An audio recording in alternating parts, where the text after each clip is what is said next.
بسم اللہ الرحمن الرحیم۔ جو شخص یہ تسبیح ایک بار پڑھے گا 1000 حج کا ثواب ملے گا۔ ایک بار اس تسبیح کو پڑھنے سے اللہ 1000 حج کا ثواب دیتا ہے اور تمام قضا نمازیں ادا تصور کی جاتی ہیں۔ حضرت جبرائیل علیہ السلام کی لائی ہوئی وہ خاص دعا رات کا پچھلا پہر تھا۔ مدینہ کی فضاؤں میں سکون اور خاموشی کا راج تھا۔ آسمان پر چمکتے ستارے گواہ تھے کہ آج کچھ غیر معمولی ہونے والا ہے۔ نبی کریم صلی اللہ علیہ وسلم اپنی چادر رحمت میں لپٹی عبادت میں مصروف تھے کہ اچانک حضرت جبرائیل امین علیہ السلام نازل ہوئے اور نور کی روشنی پھیل گئی۔ ہوائیں مہک اٹھی اور فرشتے ادب سے جھک گئے۔ حضرت جبرائیل علیہ السلام نے کہا، اے محمد صلی اللہ علیہ وسلم، میں ایک ایسا راز لے کر آیا ہوں جو قیامت کے دن بندے کو ایسا مقام عطا کرے گا کہ لوگ حیرت میں پڑ جائیں گے۔ اس کے چہرے سے نور یوں پھوٹے گا جیسے چودھویں کا چاند چمکتا ہے۔ سب کہیں گے یہ کون ہے؟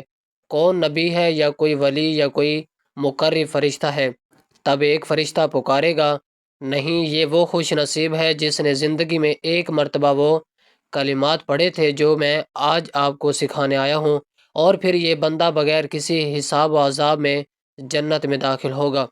پل صراط پر بجلی کی مانگ گزرے گا جیسے وہ کبھی گنہگار تھا ہی نہیں، اگرچہ اس کے گناہ سمندروں کی جھاگ، درختوں کے پتوں پر بارش کے قطروں سے بھی زیادہ ہوں، اللہ تعالیٰ اسے معاف فرما دے گا۔ اسے 1000 مقبول حج عمرے کا ثواب ملے گا۔ اگر یہ کلمات آگ پر پڑے جائیں تو وہ فوراً بجھ جائے گی، پہاڑ پر پڑے جائیں تو وہ ریزہ ریزہ ہو جائے گا، اگر کوئی پیاسا ہو اور یہ دعا پڑھے تو فوراً سیراب ہو جائے گا، اگر کوئی بھوکا ہو یہ دعا پڑھے تو رزق کا دروازہ اس پر کھل جائے گا، اگر کوئی حافظ قرآن نہ بن پا رہا ہو تو ان کلمات کے ذریعے اس کے حافظے میں قرآن سمجھ آئے گا۔ وہ کلمات یہ ہیں۔ محترم ناظرین، ابو بکر صدیق رضی اللہ تعالیٰ عنہ فرماتے ہیں، میں نے یہ کلمات رات اور دن میں پڑھے اور مجھے وہ شرف نصیب ہوا جو دنیا کی سب سے بڑی دولت سے بڑھ کر تھا۔ میں نے خواب میں سرکار دو عالم صلی اللہ علیہ وسلم کی زیارت کا شرف عطا ہوا۔ حضرت عمر فاروق رضی اللہ تعالیٰ عنہ فرماتے ہیں، جب بھی میں نے کسی حاجت کے لیے یہ دعا مانگی، اللہ تعالیٰ نے مجھے کبھی مایوس نہیں کیا، ہر دعا قبول ہوئی، کبھی رد نہ ہوئی۔ حضرت عثمان غنی رضی اللہ تعالیٰ عنہ کو قرآن پاک حفظ کرنے میں مشکل پیش آ رہی تھی۔ وہ سرکار دو عالم صلی اللہ علیہ وسلم کی خدمت میں حاضر ہوئے اور عرض کی، یا رسول اللہ، میں کوشش کرتا ہوں مگر قرآن مجھے یاد نہیں ہوتا۔ نبی کریم صلی اللہ علیہ وسلم نے مسکرا کر فرمایا، یہ کلمات پڑھ کر دعا کرو، تمہیں قرآن فریب یاد ہو جائے گا۔ حضرت عثمان غنی رضی اللہ تعالیٰ عنہ نے یہ کلمات پڑھے، قرآن اس کے سینے میں اتر گیا۔ آپ بھی ان کلمات کو جاننا چاہتے ہیں کہ آپ چاہتے ہیں کہ قیامت کے دن بغیر حساب جنت میں داخل ہوں، کہ آپ چاہتے ہیں کہ پل صراط سے بجلی کی طرح باہر ہو جائیں، کیا آپ چاہتے ہیں کہ ہر حاجت پوری ہو جائے؟ یہ وہ راز ہے جو حضرت جبرائیل علیہ السلام خود لے کر آئے۔ نبی کریم صلی اللہ علیہ وسلم نے فرمایا، اسلام خود لے کر آئے جنتی۔ نبی کریم صلی اللہ علیہ وسلم نے فرمایا، مجھے میری امت میں سے 70,000 افراد دکھائے گئے جو بغیر حساب و کتاب میں جنت میں داخل ہوں گے۔ یہ وہ لوگ ہوں گے جو جھاڑ پھونک نہیں کرواتے، بدشوغی نہیں لیتے اور اللہ تبارک و تعالیٰ پر کامل بھروسہ رکھتے ہیں۔ یہ سن کر حضرت عکاشہ نے عرض کیا، یا رسول اللہ صلی اللہ علیہ وسلم، دعا کریں کہ میں بھی ان میں شامل ہو جاؤں۔ آپ صلی اللہ علیہ وسلم نے فرمایا، تم ان میں شامل ہو۔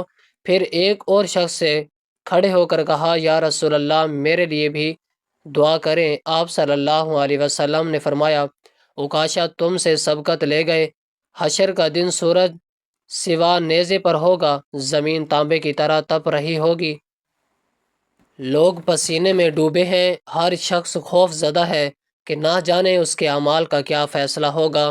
اسی ہجوم میں ایک چہرہ چمک رہا ہے، نہیں بلکہ لوگ کہیں گے یہ وہ نور ہے، ایسا نور جو 14ویں رات کے چاند کی طرح جگمگا رہا ہے۔ لوگ حیران ہیں، سرگوشیاں ہو رہی ہیں، یہ کوئی نبی ہے، کوئی مقرب فرشتہ، آخر یہ کون خوش نصیب ہے؟ اچانک آسمان سے ایک اعلان ہوتا ہے، یہ وہ بندہ ہے جس نے یہ کلمات پڑھے تھے جو اللہ کے خاص بندوں کے نصیب میں لکھے گئے، اور پھر وہ شخص بغیر حساب و کتاب جنت میں داخل ہو جاتا ہے۔ پل صراط پر یوں گزر جاتا ہے جیسے تیز ہوا کا چکر، اس کے گناہوں کا نام و نشان تک نہیں رہتا، گویا وہ دنیا میں کبھی خطا کار تھا ہی نہیں۔ اس کے اعمال نامے میں 1000 تھا جو عمرے کا ثواب لکھ دیا جاتا ہے۔ یہ وہی کلمات ہیں جو پیاسے کو سیراب کر دیتے ہیں، بھوکے کے لیے رزق کے دروازے کھول دیتے ہیں، پہاڑوں کو ریزہ ریزہ کر دیتے ہیں، آگ کو فوراً بجھا دیتے ہیں۔ حافظ قرآن کو ایسا حافظہ عطا کرتے ہیں کہ الفاظ دل پر نقش ہو جاتے ہیں۔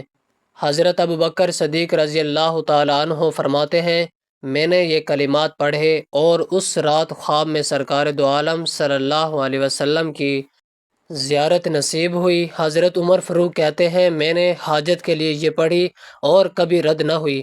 حضرت عثمان غنی گواہی دیتے ہیں، مجھے قرآن حفظ کرنے میں مشکل پیش آئی، میں نے یہ کلمات پڑھے اور قرآن میرے سینے میں اتر گیا۔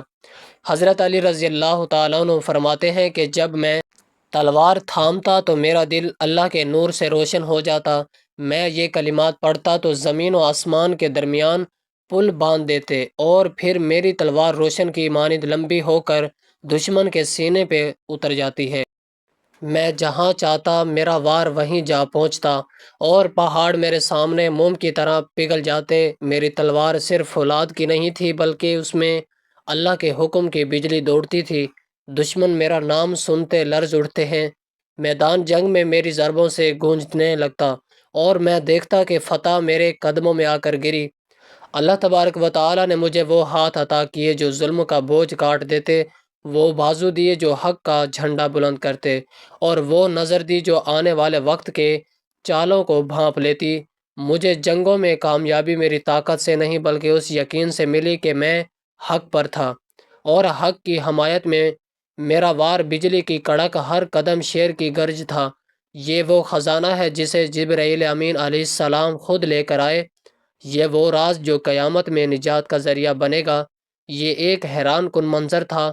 صحابہ کرام رضی اللہ تعالی عنہم کریم صلی اللہ علیہ وسلم کے گرد بیٹھے ہوئے تھے کہ اچانک ایک اجنبی شخص مسجد میں داخل ہوا۔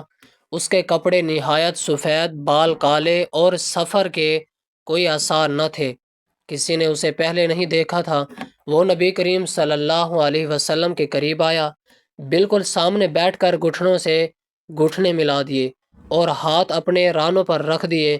اس نے کہا، اے محمد صلی اللہ علیہ وسلم، مجھے اسلام کے بارے میں بتائیے۔ رسول اللہ صلی اللہ علیہ وسلم نے فرمایا، اسلام یہ ہے کہ تم گواہی دو کہ اللہ کے سوا کوئی معبود نہیں اور محمد صلی اللہ علیہ وسلم اللہ کے رسول ہیں، نماز قائم کرو، زکوٰۃ دو، رمضان کے روزے رکھو اور استطاعت ہو تو حج کرو۔ اجنبی نے کہا، آپ نے سچ فرمایا۔ صحابہ حیران تھے، یہ شخص سوال بھی کر رہا تھا اور خود ہی جواب کی تصدیق بھی کر رہا تھا۔ پھر اس نے پوچھا، مجھے ایمان کے بارے میں بتائیے۔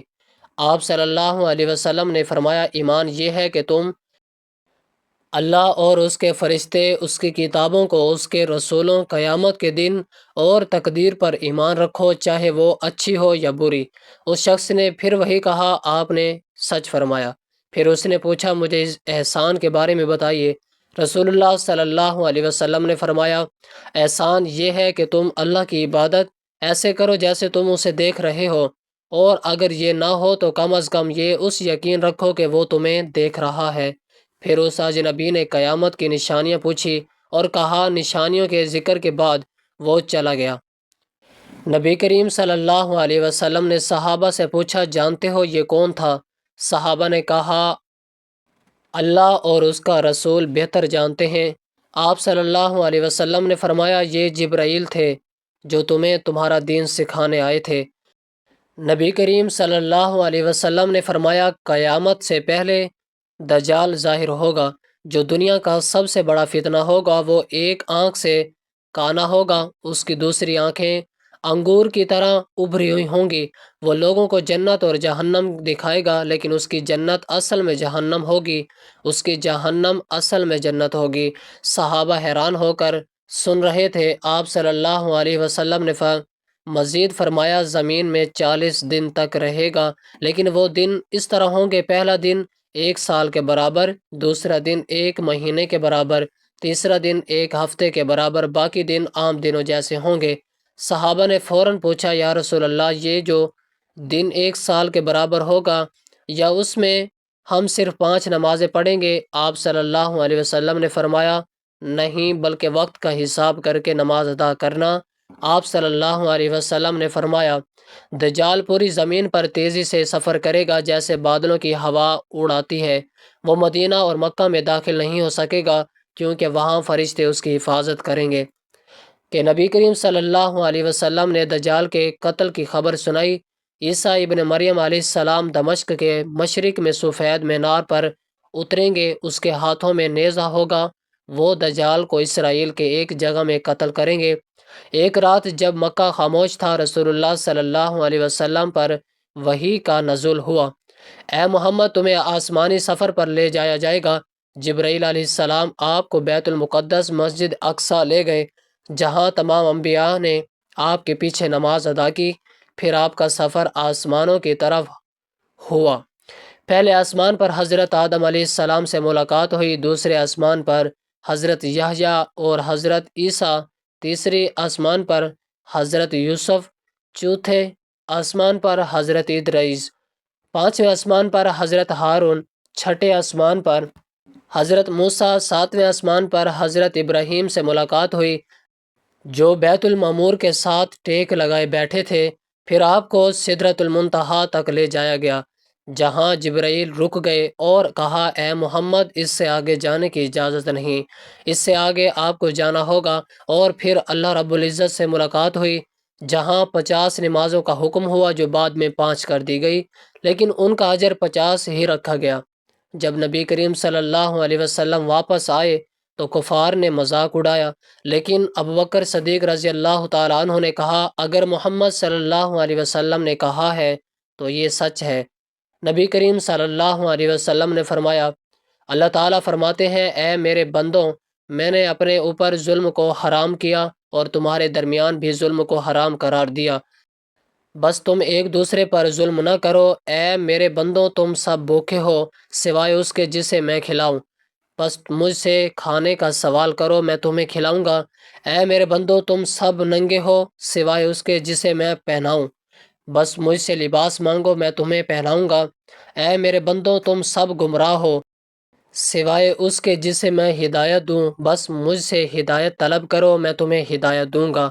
اے میرے بندو، اگر تم سب کے سب پہلے اور پچھلے انسان اور جن ایک میدان میں کھڑے ہو کر مجھ سے مانگے اور میں سب کو عطا کر دوں، تو میرے خزانے میں اتنی بھی کمی نہ ہوگی جتنا کہ سمندر میں سوئی ڈبونے سے پانی کم ہوتا ہے۔ نبی کریم صلی اللہ علیہ وسلم نے فرمایا، کیا تم جانتے ہو یہ مفلس کون ہے؟ صحابہ نے عرض کیا، ہم میں مفلس وہ ہے اس کے پاس نہ درہم ہو نہ مال۔ آپ صلی اللہ علیہ وسلم نے فرمایا، میری مفلس وہ شخص ہوگا جو قیامت کے دن نماز، روزہ اور زکوٰۃ لے کر آئے گا، لیکن اس نے کسی کو گالی دی ہوگی، کسی پر تہمت لگائی ہوگی، کسی کا مال قائم کیا ہوگا، کسی کا خون بہایا ہوگا، کسی کو مارا ہوگا، بس اس کی نیکیاں ان لوگوں میں بانٹ دی جائیں گی۔ اگر اس کی نیکیاں کم ختم ہو گئی اور حقوق باقی رہے تو ان لوگوں کے گناہ اس پر ڈال دیے جائیں گے اور پھر اسے جہنم میں ڈال دیا جائے گا۔ نبی کریم صلی اللہ علیہ وسلم نے فرمایا، بنی اسرائیل میں 3 شخص تھے، ایک کوڑی، دوسرا گنجا، تیسرا نبینا۔ اللہ تعالیٰ نے انہیں آزمانا چاہا، بس ان کے پاس ایک فرشتہ آیا، سب سے پہلے کوڑی کے پاس آیا اور پوچھا، تمہیں کیا چیز سب سے زیادہ پسند ہے؟ اس نے کہا، اچھا رنگ اور اچھی جلد، تاکہ لوگ مجھ سے نفرت نہ کریں۔ فرشتے نے اس پر ہاتھ پھیرا تو وہ خوبصورت ہو گیا۔ پھر پوچھا، تمہیں کون سا مال پسند ہے؟ اس نے کہا، اونٹ، بس اسے حاملہ اونٹنی دے دی گئی۔ پھر گنجے کے پاس آیا اور پوچھا، تمہیں کیا پسند ہے؟ اس نے کہا، اچھے بال، تاکہ لوگ مجھ سے نفرت نہ کریں۔ فرشتے نے اس پر ہاتھ پھیرا تو خوبصورت ہو گیا۔ پھر پوچھا، تمہیں کون سا مال پسند ہے؟ اس نے کہا، گائیں، بس اسے حاملہ گائیں دے دی گئی۔ پھر نبینا کے پاس آیا اور پوچھا تمہیں کیا پسند ہے؟ اس نے کہا اللہ تبارک و تعالی مجھے بینائی دے تاکہ میں لوگوں کو دیکھ سکوں۔ فرشتے نے اس پر ہاتھ پھیرا تو اس کی بینائی ٹھیک ہو گئی، وہ ٹھیک ہو گیا۔ پھر پوچھا تمہیں کون سا مال پسند ہے؟ اس نے کہا بکری، بس اسے حاملہ بکری دے دی گئی۔ یہ سب جانور بڑھتے گئے یہاں تک کہ ان کے پاس وادیاں۔ پھر فرشتہ کوڑی کے پاس گیا، اسی کی پرانی حالت میں آیا اور کہا مجھے کچھ دو، محتاج ہوں۔ اس نے کہا یہ سب میرا آبائی مال ہے۔ فرشتے نے کہا اگر تم جھوٹے ہو تو اللہ تبارک و تعالی تمہیں پہلے جیسا کر دے۔ پھر گنجے کے پاس گیا، اس نے بھی انکار کیا تو دعا دی کہ اللہ تبارک و تعالی تجھے پہلے جیسا کر دے۔ پھر نبینا کے پاس آیا اور کہا میں مسکین اور مسافر ہوں، مجھے کچھ دو۔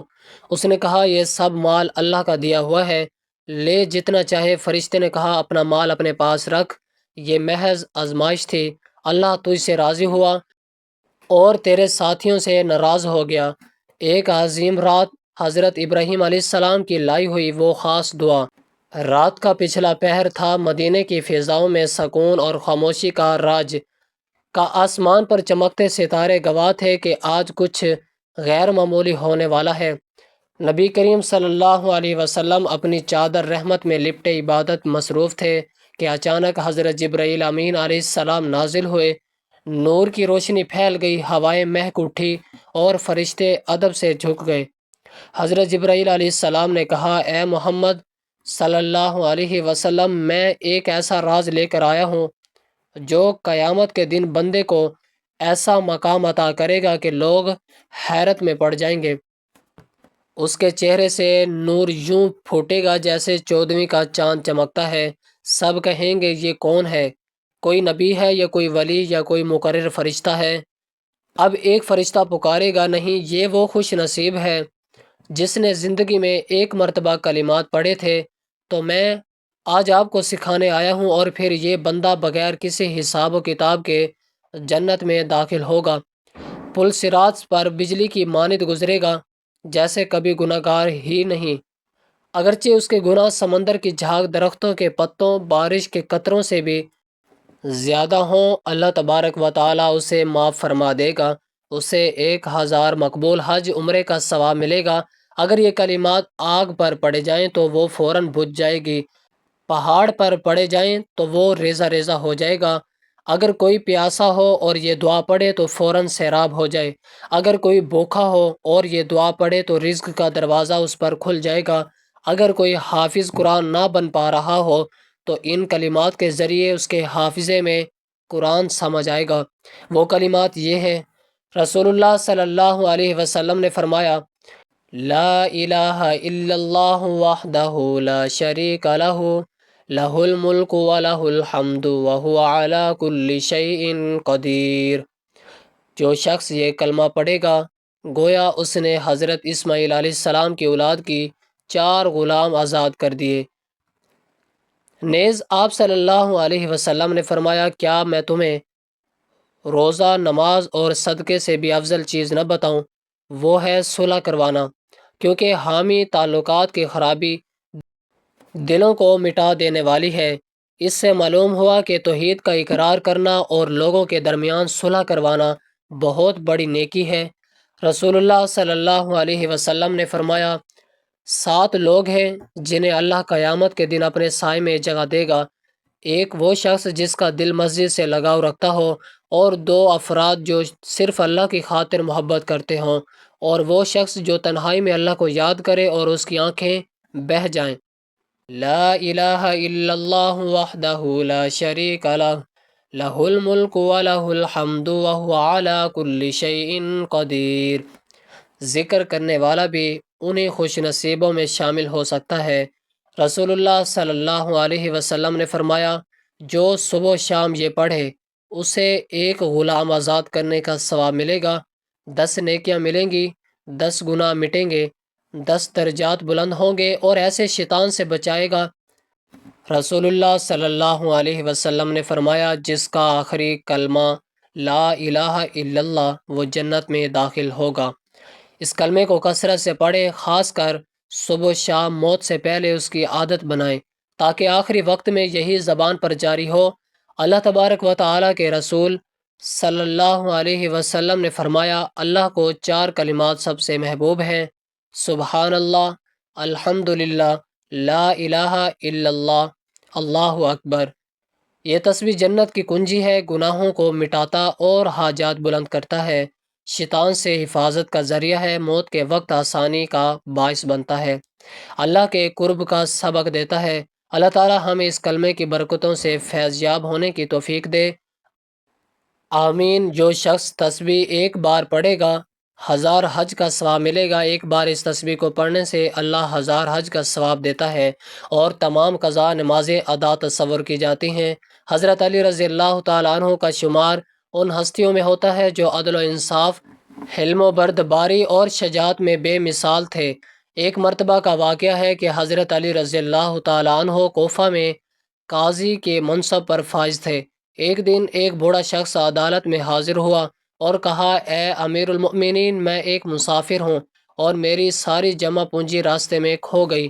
اب میرے پاس کچھ نہیں بچا، میں سخت پریشان ہوں، میری کوئی مدد کیجیے۔ حضرت علی رضی اللہ تعالیٰ عنہ نہایت شفقت سے اس بوڑھے کی طرف دیکھا اور فرمایا، تم کس شہر سے آئے ہو؟ انہوں نے جواب دیا، میں شام کا رہنے والا ہوں۔ حضرت علی رضی اللہ تعالیٰ عنہ نے مزید پوچھا، تمہارا پیشہ کیا ہے؟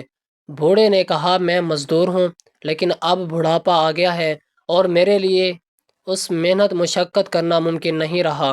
حضرت علی رضی اللہ تعالیٰ عنہ یہ سن کر اتنا یا افسوس میں مبتلا ہو گئے اور فرمایا کہ ایسا انصاف ہے کہ جب تک تمہاری جوانی اور طاقت تھی تو ہمیں کام پر لگایا گیا، لیکن جب تم کمزور اور ناتواں ہو گئے تو تمہیں بے یار و مددگار چھوڑ دیا گیا۔